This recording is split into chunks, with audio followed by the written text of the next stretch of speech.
নমস্কার, আমি আচার্য কেশব শাস্ত্রী। আশা করি তারা মায়ের কৃপায় সবাই ভালো সুস্থ আছেন। বড়দের আমার প্রণাম, ছোটদের ও সমবয়সীদের আমার শুভেচ্ছা। আজ আমি বাস্তু সম্বন্ধে কিছু কথা বলবো। যে বাস্তুতে শৌচাগার বা স্নানাগার মানে চানের ঘর যদি ভালো জায়গায় না হয়, ঠিক জায়গায় যদি না হয়, তাহলে কিন্তু মানুষের রোগ ভোগ হয়।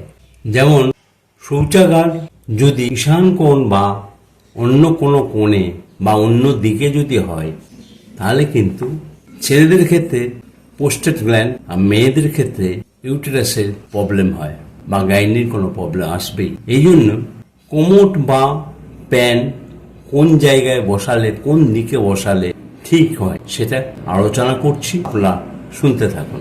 শৌচাগারের আদর্শ স্থান হলো পশ্চিম দিক, অর্থাৎ এই পশ্চিম দিকে যদি করা যায়, না হলে উত্তর আর পশ্চিম কোণে মানে বায়ু কোণে করা যেতে পারে।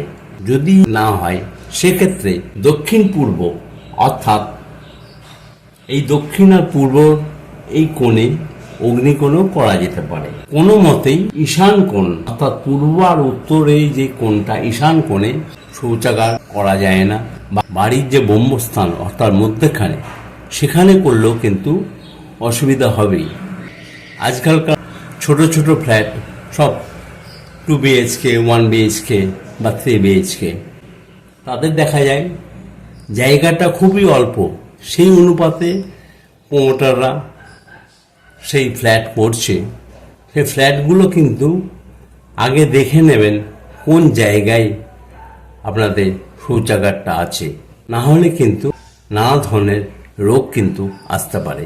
এছাড়াও যদি ঈশান কোণে কোনোভাবে যদি শৌচাগার করা হয়, তাহলে কিন্তু আর্থিক সমস্যা বা বাড়ির অশান্তি ঝামেলা এগুলো কিন্তু লেগেই থাকবে। ঈশান কোণে কোনোভাবেই শৌচাগার করা যায় না, করলে কিন্তু আপনাদের অসুবিধা হবে।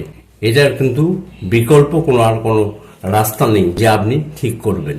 সেই জন্যে এই শৌচাগারটা ঠিক জায়গায় আছে কিনা আগে দেখে নেবেন।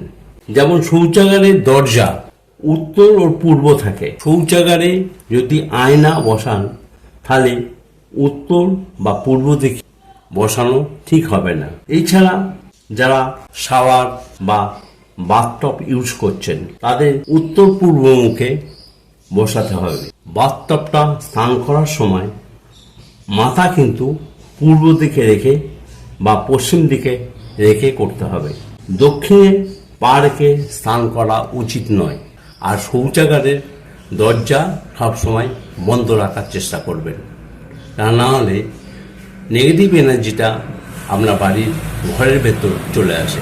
তার ফলে আপনাদের বাড়ির অশান্তি বা গৃহসুখ নষ্ট হয়। সবাই ভালো থাকুন তারা মায়ের কৃপায়। ধন্যবাদ।